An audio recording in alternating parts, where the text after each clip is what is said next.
Good morning.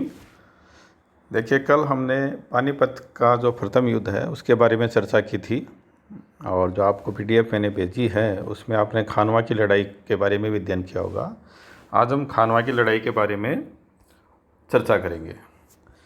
देखिए, बाबर ने पानीपत का युद्ध तो जीत लिया था, इब्राहिम लोदी को पराजित भी कर दिया था और दिल्ली पर उसका अधिकार भी हो गया था।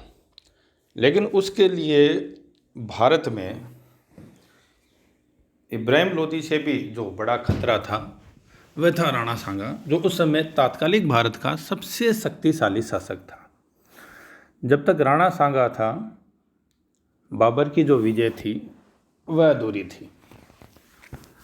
बाबर के लिए यह तय था कि अगर उसे भारत में रहना है, अगर उसको दिल्ली पर शासन करना है, तो उसे राणा सांगा से निसंदेह युद्ध करके उसका परिणाम देखना होगा, अन्यथा उसके लिए भारत में रहना संभव नहीं होगा।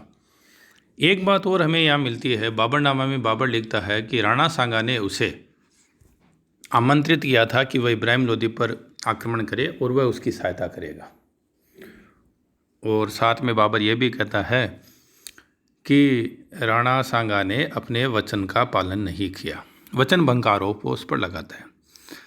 इस बात की कोई संभावना इसलिए नहीं हमें लगती कि राणा सांगा ने बाबर को आमंत्रित किया होगा, क्योंकि राणा सांगा तो इब्राहिम लोदी को 2 बार पराजित कर चुका था।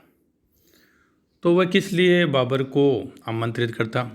वह स्वयं इतना सक्षम था कि वह इब्राहिम लोदी को पराजित कर सकता था और दिल्ली पर अधिकार कर सकता था। तो इस बात की संभावना काफ़ी कम है कि राणा सांगा ने बाबर को आमंत्रित किया हो। खैर, बाबर पानीपत का पहला युद्ध जीत चुका था और अब दिल्ली पर उसका अधिकार था और उसे अगर और आगे भारत पर शासन करना था तो उसके लिए उसको राणा सांगा से संघर्ष करना लाजमी था। तो ये तो इन दोनों के मध्य संघर्ष का कारण हो गया। राणा सांगा मेवाड़ का शासक था और उत्तर भारत का उस समय का सबसे शक्तिशाली शासक था। इब्राहिम लोदी के बाद जो पराजय थी, उसके बाद जो अफगान थे वो भी वापस दिल्ली प्राप्त करने के लिए राणा सांगा की शरण में आ चुके थे और राजपूताना के शासक तो निसंदेह राणा सांगा के साथ थे। खानवा की लड़ाई जो जिसे कहें हम निर्णायक युद्ध था, उससे पहले बयाना में एक छोटा युद्ध हुआ जिसमें राणा सांगा की सेना ने बाबर की सेना को पराजित किया।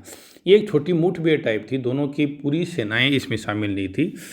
लेकिन बयाना की जो हार थी उससे राणा सांगा का जो खौफ था वो बाबर की सेना में छा गया और वो राणा सांगा से युद्ध करने के लिए तैयार नहीं थी बाबर की सेना। इस अवसर पर बाबर ने समझदारी से काम लिया। एक जोशीला भाषण अपने सैनिकों के सामने उसने दिया, जिसका सार ये है कि प्रत्येक व्यक्ति जो इस दुनिया में आता है उसे एक न एक दिन जाना होता है, लेकिन उसके पीछे रह जाती है उसकी यश और उसकी कीर्ति, उसकी बहादुरी के किस्से। इसलिए हम यहाँ जी जान से लड़ेंगे और अगर हम जीतते हैं तो हिंदुस्तान पर शासन करेंगे और हारते हैं तो क्योंकि हमने अपनी वीरता का प्रदर्शन किया है इसलिए हमें जन्नत नसीब होगी। उसका असर भी उसके सैनिकों पर पड़ा और अंततः वो राणा सांगा से संग्राम करने के लिए, लड़ने के लिए तैयार हो जाते हैं।